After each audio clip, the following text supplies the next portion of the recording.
Pour tous les joueurs évoluant en district régional U17 et U19 NAS et en N3, je peux vous mettre en place dès maintenant un staff de 4 coachs de haut niveau pour vous permettre de percer au plus vite. Dans l'académie NE, tu auras accès à Marc, ton coach analyste tactique, à Nico, ton préparateur mental, à Anto, ton nutritionniste et à moi-même pour ton plan de carrière et pour ton entraînement. J'ai regroupé les meilleures méthodes du centre de formation du TFC par lequel je suis passé et des joueurs professionnels que j'ai accompagnés depuis 2016. Maintenant, pour tous ceux qui ont conscience qu'une carrière c'est court et que d'investir en soi avec l'encadrement d'un staff professionnel est une chose importante, vous avez ci-dessous accès au calendrier pour réserver vos entretiens de sélection pour accéder à l'académie NE. Nous prenons que 20 joueurs par mois pour garder notre qualité et pour tous les bosseurs, ça se passe ci-dessous. Hâte de vous compter parmi nous pour le futur et je vous dis à très vite. Salut Marc, j'espère que tu vas bien. On a eu à faire un très très beau match hier entre la Suisse et l'Allemagne. Les Suisses ont quasiment dominé la totalité du match. Là où ils ont pêché en deuxième mi-temps, notamment, c'est mais déjà l'entrée de Füllkrug a fait beaucoup de bien parce que Havertz c'était. Bon, on en parlera. Les Suisses, c'est un peu comme si tu joues contre le Real, hein. Si tu peux punir une fois, mais si tu punis pas quand tu as l'occasion de punir, c'est cuit. Et c'est ce qu'ils ont. Ils n'ont pas achevé le match, si tu préfères. Je te mets le partage d'écran et on va analyser tout ça en détail. Mais la Suisse, si la Suisse avait le joueur de différence, parce qu'ils ont leur défense est très solide avec. En fait, ils ont une colonne vertébrale très solide. Akanji, Chaka, et devant leurs deux attaquants qui vont vite, qui se projettent bien.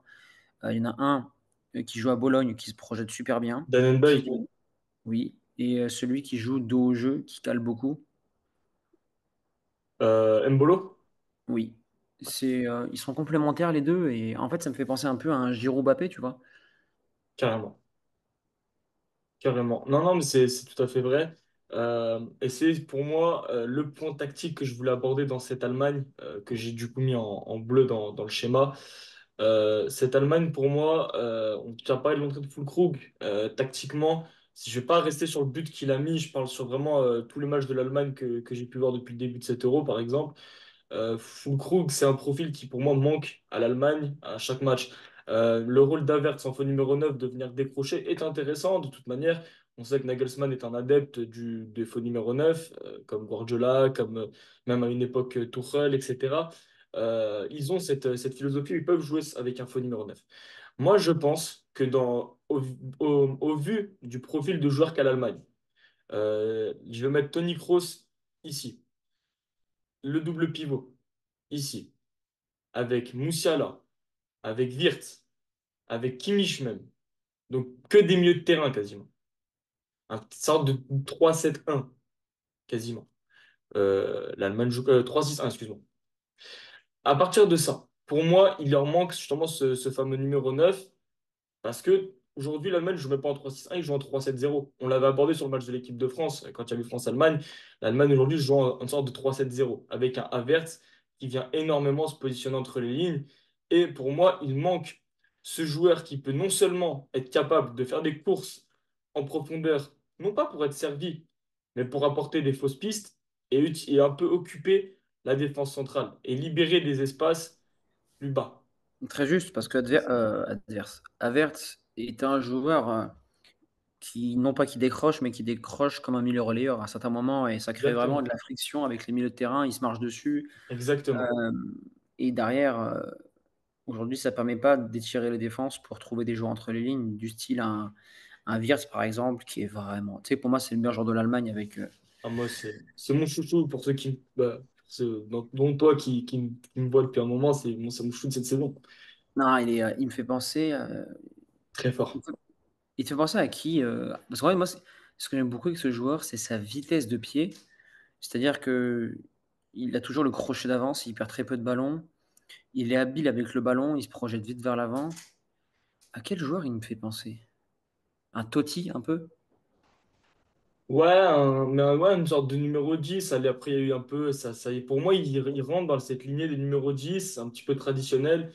Alors, il n'a pas cette magie encore d'un Laudrup, mais un peu une sorte de Pablo Aimar, un peu amélioré peut-être même, ou de Riquelme.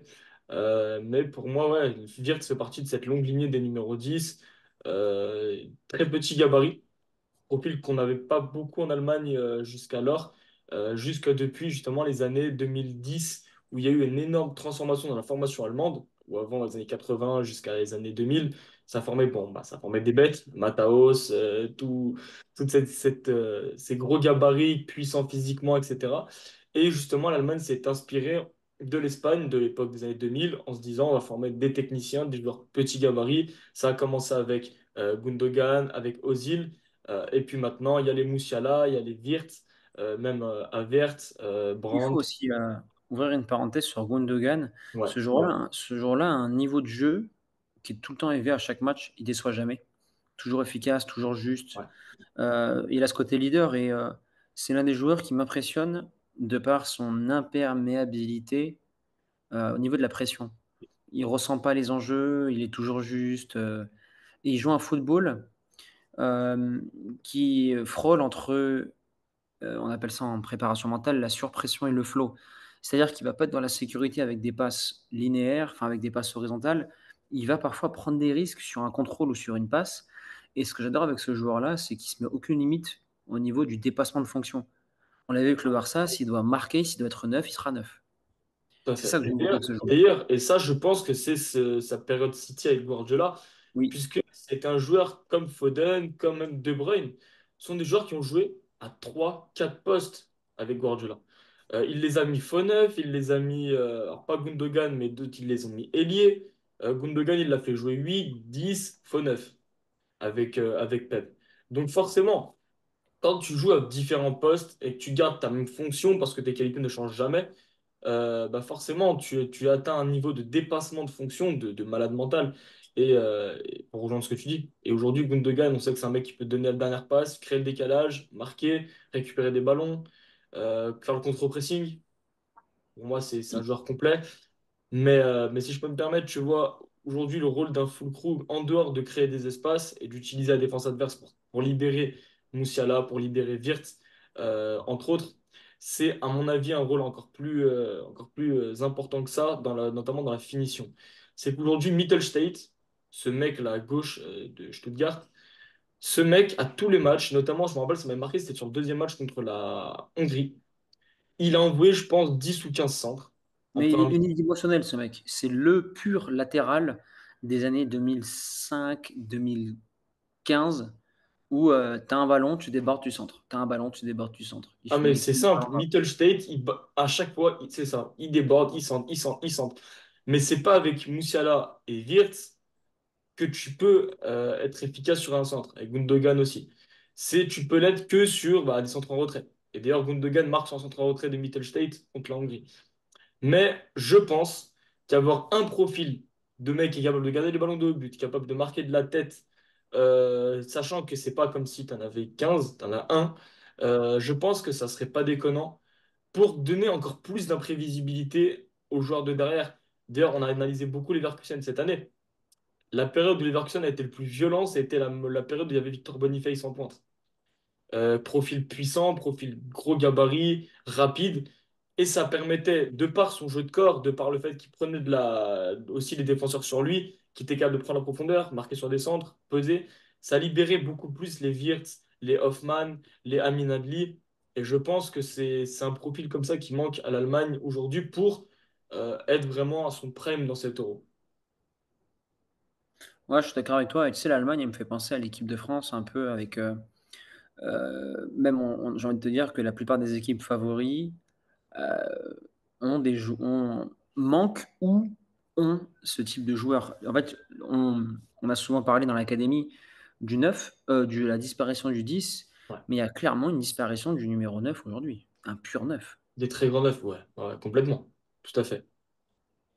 Ça se fait, tu vois, cite-moi, il y a Fulcro, il y a des Giroud qui sont des purs neufs. Le Real n'en a pas. Le Barça a un pur neuf. C'est Lewandowski qui est en chute. Mais il y en a Le de moins en Bayern, moins, mais c'est une réalité. Il y en a de moins en moins. Et Paris n'en a pas. notamment dans la période 90-2000, où il y Ah avait oui. cette relation 10-9, Ouais. mais il y avait une période où il y avait un nombre de grands numéros 9 extraordinaire, quoi.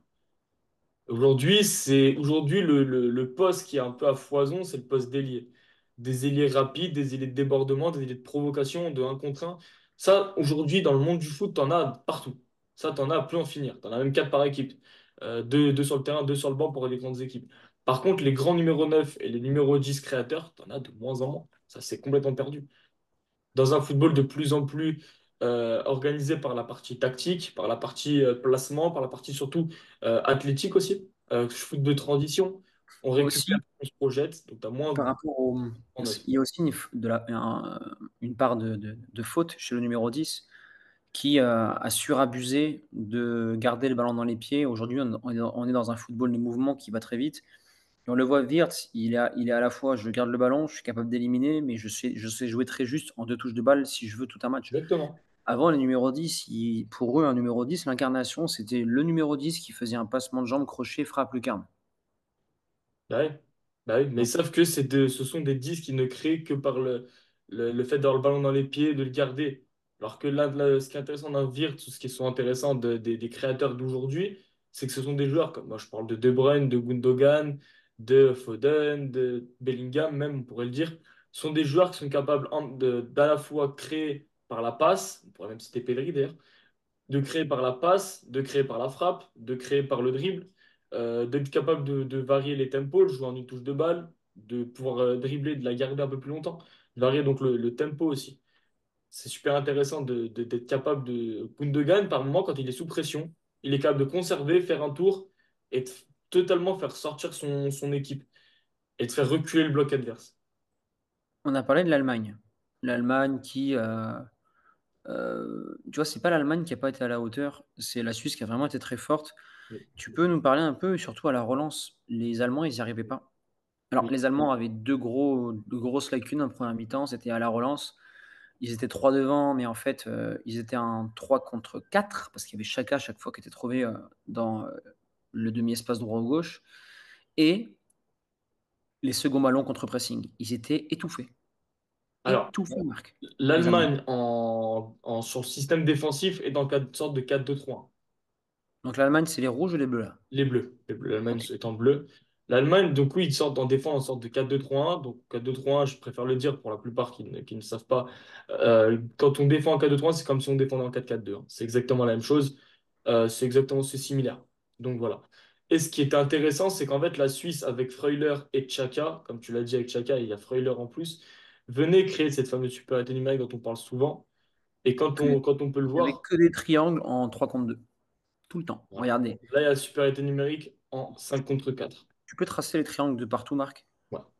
Sans problème. Bah, ça fait une sorte de WM, hein, d'ailleurs, encore une fois. De WM dont on a parlé. Il se Voilà. trouve de partout que des Voilà. triangles. Et il y a des triangles là, il y a des triangles là, et un triangle là.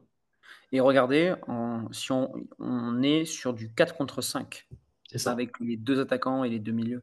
Et si derrière, il y avait eu un Kroos ou un, comment il s'appelle, Andrich, Andrich, qui était venu pour aider, pour égaler la supériorité, enfin l'égalité numérique, derrière, ben, tu as un attaquant qui décroche ou ça crée un décalage sur ah la bah, deuxième dans ligne ce cas-là, défensive. c'est simple. Tu as des zones inoccupées qui sont dans les demi-espaces, ici, qui auraient pu donc permettre, et c'est ce qu'ils ont fait d'ailleurs, hein. Ndoye venait dans cette zone-là beaucoup de fois. Ça pouvait être Mbolo de haut but aussi. Donc forcément, vous pouvez vous offrir aussi des espaces plus hauts si vous venez, si tout le monde vient presser. Forcément. Et l'Allemagne Et joue très haut aussi. oui. Donc, ça crée justement ces espaces-là. Et on l'a vu hier avec Ndoye, qui s'est énormément positionné dans ces espaces libres pour soit être trouvé dans des zones où il pouvait accélérer balle au pied, ou alors il pouvait être déjà dans une zone où il pouvait faire un appel en profondeur. Donc, c'était Et ce qui est très, très, très intéressant, c'est que intéressant. là, Marc, c'est une leçon de football parce que Oui, aujourd'hui, le football, c'est la construction au départ d'une relance. Si tu ne sais pas relancer, d'ailleurs, tu ne pourras pas construire c'est heu, impossible. sur un jeu de position offensif et tu vas passer ton temps à balancer et à jouer les secondes, Exactement. deuxième ballon et si tu marques des buts avec ces stratégies-là, on est trop sur quelque chose d'aléatoire. Ça dépend de si je gagne le duel aérien, ça dépend si l'adversaire, n'est pas bon au second ballon. Tout à Là, fait. quand tu apprends à relancer proprement et à construire, tu as juste à comprendre une chose, soit en supériorité numérique et au Et on quatrième va y venir. Vas-y, je te laisse finir et on parle voilà. d'utilisation de la largeur. C'est important Et quand si on tu sais relance. relancer, Ouais. après, tu mets sur une rampe de lancement ton 6 et ton 8. Et aujourd'hui, même les footballeurs les moins doués du monde savent jouer face au jeu quand ils ont le ballon dans les pieds avec de l'espace. Je pense, hein. Ouais, bien sûr. La manière de jouer la plus C'est une simple phrase possible. c'est une phrase de Cruyff. Un joueur moyen, tu lui laisses 5 mètres, enfin tu laisses 3 mètres, ça devient un très bon joueur. Par contre, laisse-lui 20 centimètres et on verra si c'est un très bon joueur. S'il arrive à être bon sous 20 centimètres de pression, Ah, mais tu as là, c'est un excellent défini, joueur. t'as défini, Marc, le niveau régional et le niveau Ligue des Champions. C'est la même chose.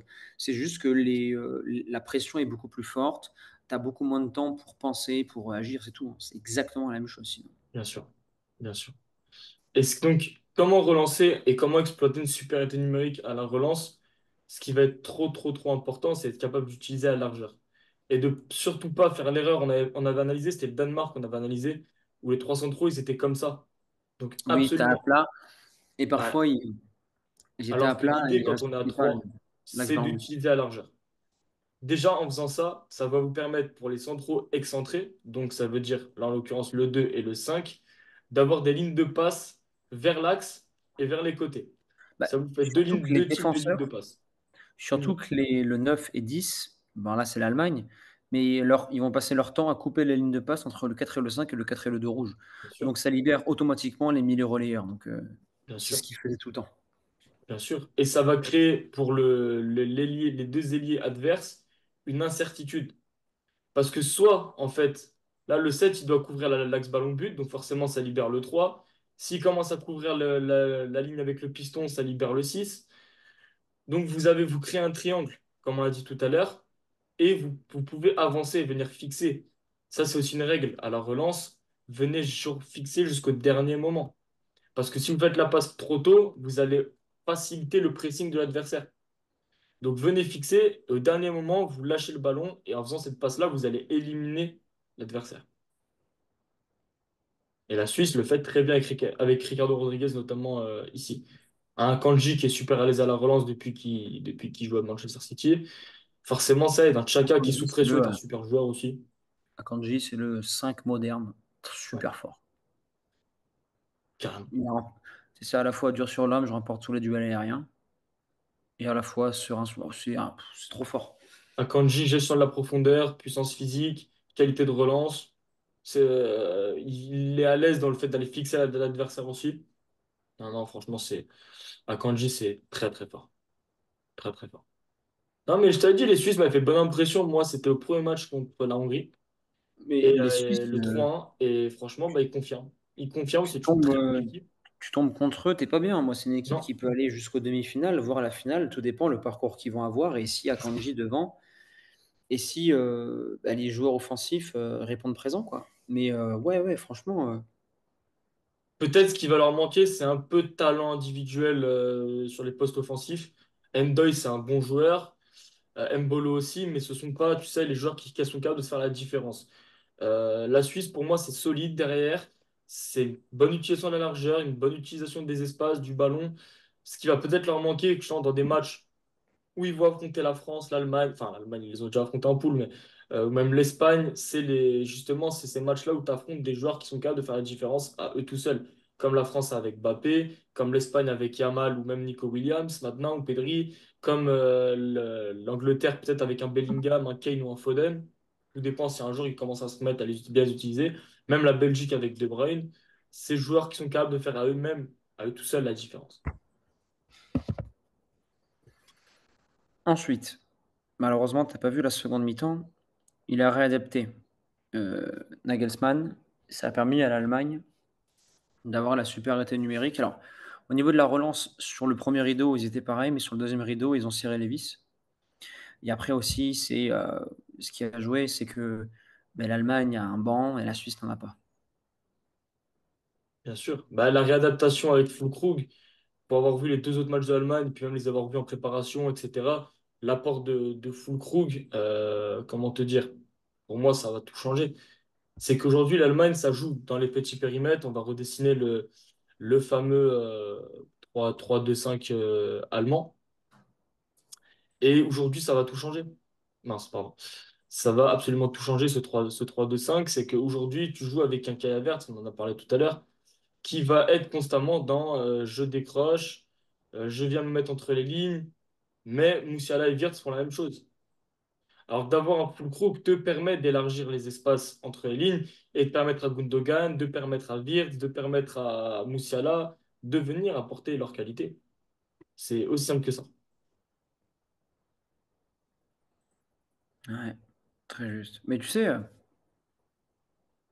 moi, qu'est-ce que t'en penses, toi, du coéquipier de Rudiger Jonathan Tah? Je voyais plus, moi, comment il s'appelle? De Dortmund, le capitaine. Hummels? Hummels. Hummels incarne plus la. En plus, c'est deux profils similaires. C'est des profils lourds, lents. Enfin, lourds, lents, on s'est compris, qui sont pas vraiment explosifs. À chaque fois en profondeur, ils prenaient la tempête. Mais après, Hummels, profondeur, c'est pas ça non plus, hein.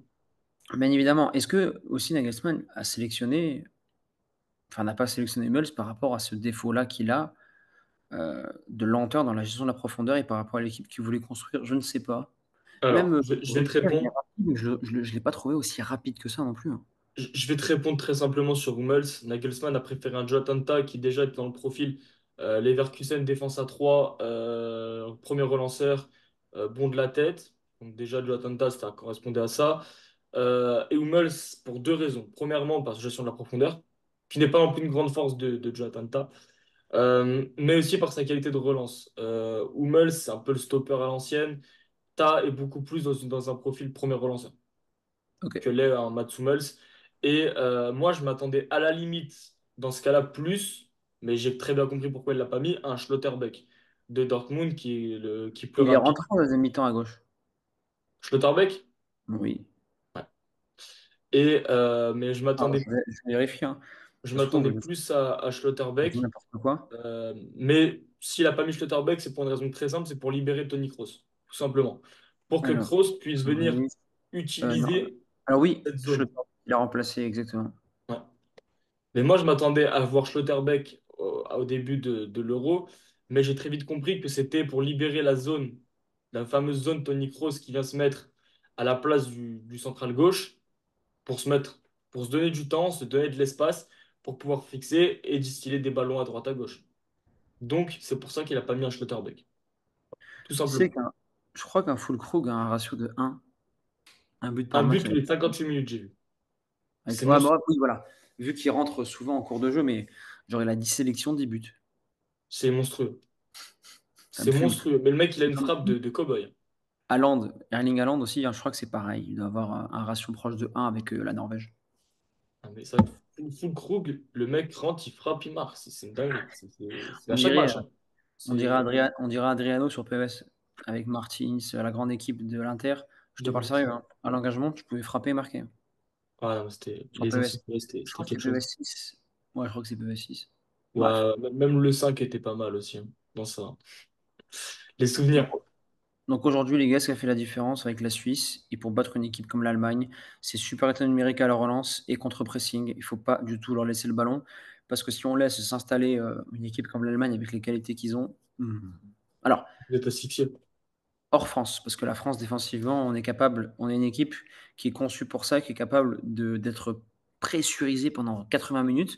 Mais les Suisses, non. Les Suisses, ils ne sont pas capables aujourd'hui d'assumer une pression aussi forte pendant tout un match. C'est une équipe de ballon, c'est une équipe de projection. Et voilà. Et puis la France est capable, sur des attaques, des transitions rapides, de faire Ouais, très mal.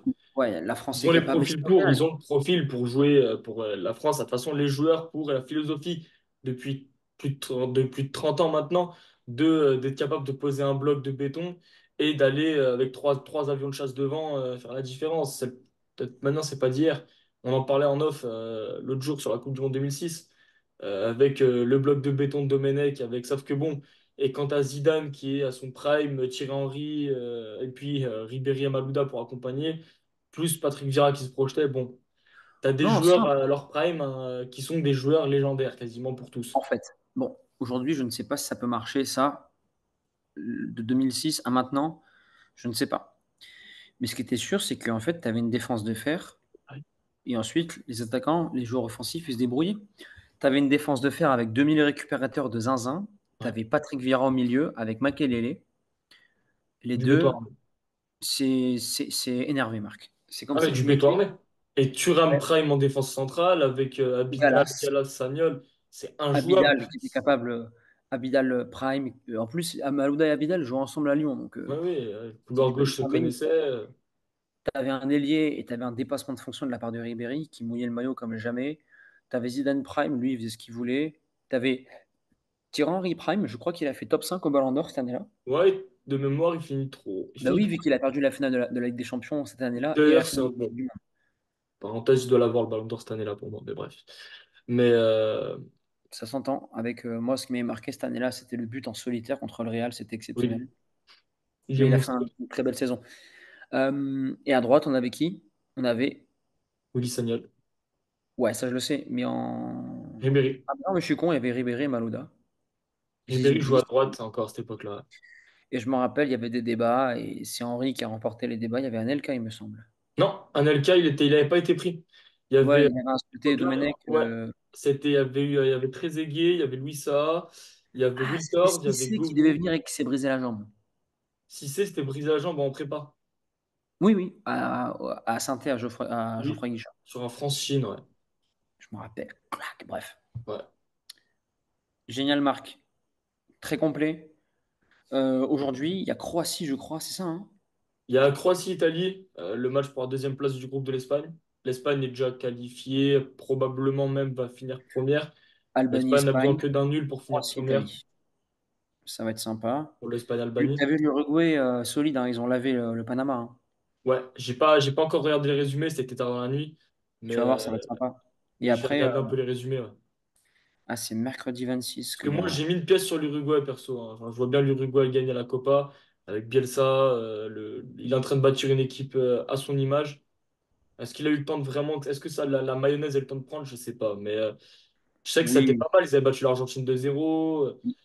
Il y a du pas mal. Il y a une belle génération en plus en Uruguay. Des joueurs sympas. Araujo, Valverde, Pellistri, De Arrascaeta. T'as quand même des bons joueurs. j'espère que l'Argentine gagnera Ouais, pour j'imagine. vraiment enfoncer le clou et qui fasse un peu une remontada, Léo, de toutes les finales qu'il a perdues. Le Brésil, je les vois pas, moi. Je les vois pas, le Brésil. Non plus. Je les ai jamais vus. De toute façon, le Brésil, c'est un peu l'Angleterre, sauf que eux, ils gagnent. Tu comprends? Ils ont les 11 meilleurs. Ils n'ont pas le meilleur 11, mais ils ont les 11 meilleurs. Ils ont quand Et même une après, sacrée équipe, le Brésil, mais je trouve que ça manque d'équilibre. oui, c'est le mot juste, équilibre. Tout à fait. Ouais, Uruguay ou Argentine. On verra bien. Mais les Moi, gens, ils sont. perso, je mets une pièce sur l'Uruguay. On verra. On verra parce que Bielsa, en fait, Bielsa, si tu veux le taper, lui, avec l'équipe qu'il a, il faut que Messi fasse des choses qui sont tactiquement incontrables. Tu comprends? Genre, en fait, tu défends en bloc équipe, mais quand Léo Messi dribble deux joueurs, au bout d'un moment, il y a un déséquilibre et t'as beau faire ce que tu veux, c'est Même éliminé. pas. Tu vois. C'est particulier. En fait, Bielsa, c'est même particulier. C'est du marquage individuel. C'est En très zone, c'est particulier, vrai, je sais. Bielsa. Hein. Sampaoli, il expliquait que Sampaoli, il est l'école Bielsa, et mon Oui. gars, il te fait des guet-apens. Ouais, viens boire un verre à la maison, viens manger une viande. Et pendant 4 heures, il te met de la vidéo, il te massacre la gueule. Bielsa, c'est pareil. Quand il affronte une équipe, il regarde limite tous les matchs de la Oui. saison. Oui. Chaque joueur, les gens ne se rendent pas compte, c'est un matrixé. Je crois que c'est le plus gros bourreau de travail de tous les Oui. temps en Ah, mais termes de coaching. c'est une certitude. Tu me fais une passe D, c'est que je ne vais pas rentrer là-dedans 20 ans, mais quand en France, ceux qui ont osé massacrer Bielsa, dans les journalistes, c'est juste une honte. Il faut furieux. Ça me rendait dingue, en fait, parce que quand t'as un mec comme Bielsa qui est capable c'est simple, du matin au soir, c'est des vidéos de foot à longueur de journée, de l'analyse tactique, de l'analyse de tout ce que tu veux. Ce mec est un taré de football. Ce mec est un passionné jusqu'à mort-vif. À un moment donné, tu respectes. T'aimes ou t'aimes pas, c'est ton problème, mais tu respectes. Aussi, tu respectes de un, et deuxièmement, c'est le type de T'apprends personne qui même. est capable de te faire monter des équipes comme Leeds, qui est capable de Et, te prendre à Marseille, qui était au sûr, fond, et bon, après, il n'a pas eu l'effectif qu'il avec voulait. l'effectif qu'il avait, c'est la saison qu'il fait, il est champion d'automne. Il te révèle tout le monde à cette époque. Ouais, et Benjamin en plus, Mendy qui venait d'arriver du Havre. il tenait tête au prime PSG Oui, sous Laurent Blanc ou sous Ancelotti, je ne sais plus lequel des Laurent deux. Blanc. Tu te rends compte? Et Payet fait les 25 gens passes disent, D cette année-là, c'est une dinguerie. lui, il répond à la fameuse objection, oui, mais Guardiola, si c'était vraiment un si grand coach que ça, il prendrait des petites équipes et il ferait des miracles. Et Bielsa, lui, il se dit: «Eh, tu sais quoi? Moi, les grosses équipes, je veux pas» et je pense que ce mec-là ne pourrait pas parce qu'il est tellement antipathique et trop spécial que je sais pas s'il pourrait coacher des grosses stars et des gros égos et des gros groupes. Alors, Parce que antipathique, lui, je en fait, suis pas sûr. Mais par contre, effectivement, aujourd'hui, dans le foot moderne, il peut plus. Autant à une époque, je lui, sais pas si tu le sais, il a pas une bonne intelligence relationnelle avec les joueurs. C'est-à-dire que c'est vrai, lui, tu es c'est CR7 vrai. Messi ou Marc, ou Antoine, des no-name, tu es nul, tu t'assois sur le banc. Il prend pas de pincettes. Ah oui. Et en plus, quand il fait des conférences de presse et quand il te parle parfois, il te regarde pas dans les yeux, il regarde le sol. Tu sais, on dirait un peu, tu sais, le syndrome d'Asperger de Messi. Les mecs, ils sont un peu autistes, ils sont tellement loin dans le game qu'en fait, ils en oublient les notions basiques de civisme et de relations humaines. Tu sais, Mais tellement qu'ils sont à l'ancienne, matrixés en c'était fait. ça, en fait. À l'ancienne, enfin, c'est pas, c'était ça. Les entraîneurs, il est un peu profil d'entraîneur à l'ancienne, il prend pas de gants. C'est le meilleur joue, c'est la légitimité de jouer, etc.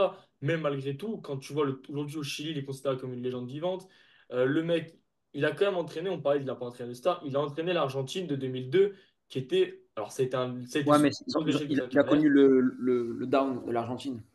Ah ben, pourtant, il avait une génération. Il avait fait un sans faute aux éliminatoires justement de la Coupe du Monde 2002.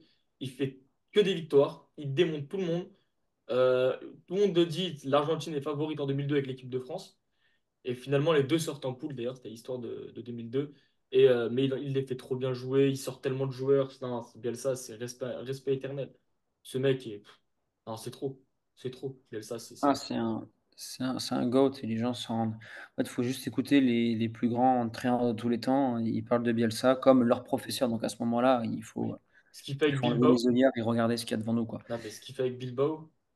En 2012, il fait finale de Copa del Rey, finale de Ligue Europa. C'est fou. Non, non, Bielsa, c'est trop fort. Les gars, je vais couper le podcast avec Marc parce que quand on parle de Bielsa, après, ça va partir sur une encyclopédie Oui, je footballistique. sais. Je sais. Mais on pourra carrément en parler de Bielsa. C'est des sujets vraiment, moi, qui me passionnent aussi. J'adore. Avec toi, tu sais, c'est un peu comme si j'étais en cours et qu'on faisait de l'histoire de l'art, mais l'histoire de l'art, c'est de la merde, ça me plaisait pas. Mais l'histoire du football, c'est bien.